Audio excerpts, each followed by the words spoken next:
Hello again. Thank you very much for joining me here on Movie Ninja. Tonight I'm going to be talking about the new Netflix series based off of the League of Legends, Arcane. As of this moment, only the first three episodes have been released, so this will only cover those first three episodes.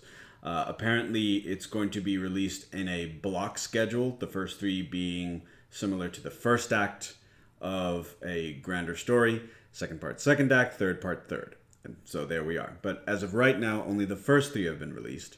So for the time being, this story, and within the first three episodes, almost you could argue acts like an introductory film, which I do like. Um, the beginning of the story focuses on two siblings and two very separate worlds. The siblings are thei and her sister Powder. They are orphans. They were orphaned in some sort of political upheaval that destroyed their family. And then going into the very first episode, we see that they have been surviving as pickpockets and street bandits.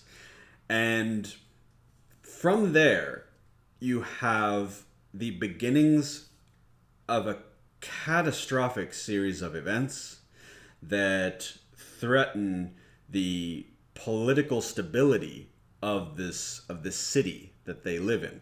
But before I get too far, I mentioned that the story is mainly about two siblings and two worlds. So, two worlds in a more grand economic sense. You have the pristine, beautiful, scintillating world of Piltover that is much more economically viable. The architecture is grand and beautiful. I imagine that the designers were probably inspired by idyllic sort of like visions of Renaissance era Mediterranean, a little bit more steampunkish, you know?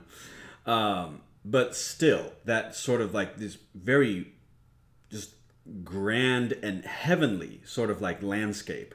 And then you have the lower tier, Zaun.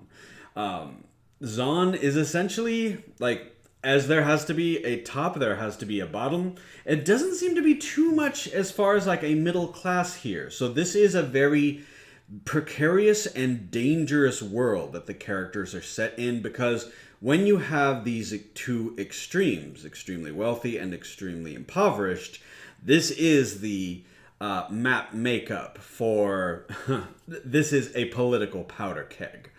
And from just the slightest just a match striking, I mean, things can get ugly very fast, and unfortunately they do. So Zaun in and of itself is best described as not just the lower tier of the city, but there's even a slur that the people who live in Piltover refer to them as, and that is the trenchers. And it's an obvious reason, because it's, you think of the trench, you think of, you think of grime, dirt, refuse, decay. I mean, it is essentially the slum portion of Piltover, which it is very clear that Piltover barely tolerates the citizenry of Zaun, to the point where, they casually abuse them. Now, as I mentioned, the main protagonists, at least as of right now, are thei and her sister Powder. And as I mentioned, they exist as sort of just burgeoning thieves and burglars. They exist as part of that small infrastructure of the lower tier. And, well, on one of their first time stepping out of their environment, they go to Piltover and they have a juicy job mapped out. Everything should be going well. All they really know is that their mark just has a very scantily secured high-rise apartment and just a lot of shiny and expensive things in there. So, I mean, what could go wrong, right? I mean, not too much. You know, certainly like not a portion of the building exploding. I mean, accidents will happen, but I mean, still. So, unfortunately, while they were making their escape from a job that had clearly gone south, the apartment, which has within it a lab for the study of energy crystals, and that's all I'll say for right now. Try to keep spoilers on low. Unfortunately, one of these energy crystals was activated and a portion of the building was destroyed. So what you had was a small time break and entering, maybe a little bit of burglary.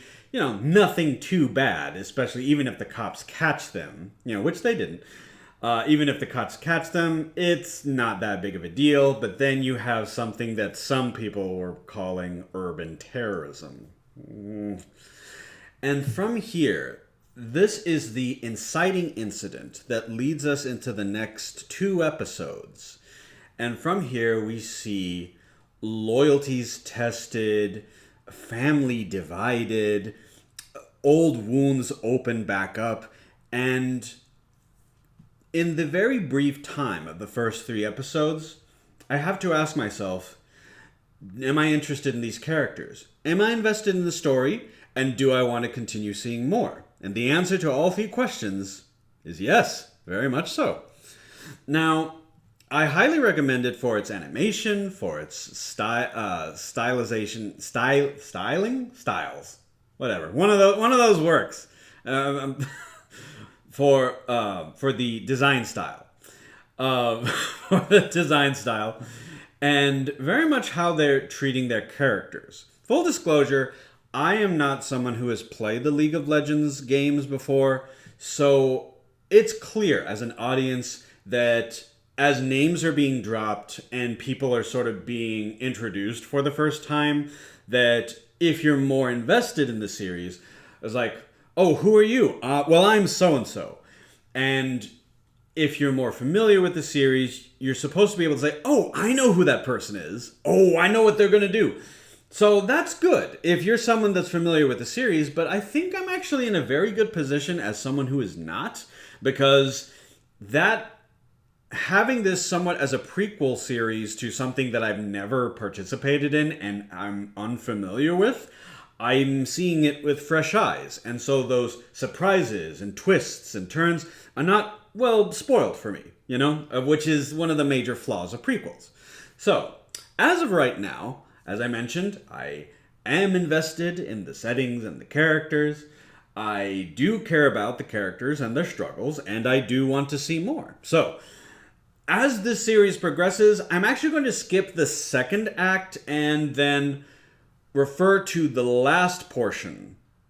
Or maybe not, depending on how it hits me. If these next 3 are really like out of the park, you know, then I'll talk about them. If not, if they just are an understandable but like a necessary rising action to to the climax of the last act, I'll probably wait to make my review of the series season 1 as it is right now.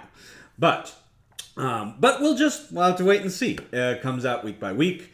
I know that the company involved, Riot Games, has invested a lot in this, and so far I would say their investment is actually it's very good. It's very solid. Once again, very creative and original. So, hey, I do recommend giving the first 3 episodes a chance. What about you all? Have you seen the series? Are you familiar with the games? How does it hold up to you? Let me know down in the comments. And thank you very much, as always, for joining me here on Movie Ninja, and I hope you have a great rest of your day.